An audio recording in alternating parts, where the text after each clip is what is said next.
എന്റെ മോൻ ഇത്രയും വലിയ ഉദ്യോഗസ്ഥനായിട്ടും ഈ പട്ടണത്തിൽ ആരും അറിയാതെ പോയല്ലോ. ഞങ്ങളൊക്കെ പാവങ്ങളില്ലേ അമ്മേ, വലിയ ആൾക്കാരെയൊന്നും ഞങ്ങൾക്ക് പരിചയമില്ല.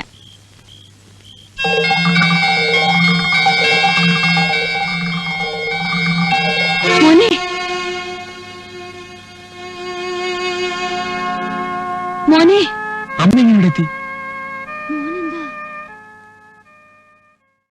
മോനെന്താ ഈ കൂലിപ്പണിക്കാരന്റെ വേഷത്തിൽ?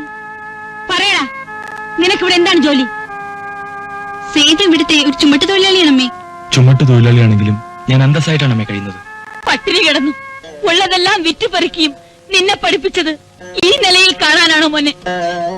നിന്നെ പഠിപ്പിക്കാൻ രാപ്പകല അധ്വാനിച്ച ആ മനുഷ്യൻ തളർവാദം പിടിച്ചു കിടക്കുന്നു. അദ്ദേഹം ഇത് കേട്ടാൽ നെഞ്ചു പൊട്ടി മരിച്ചു പോകും.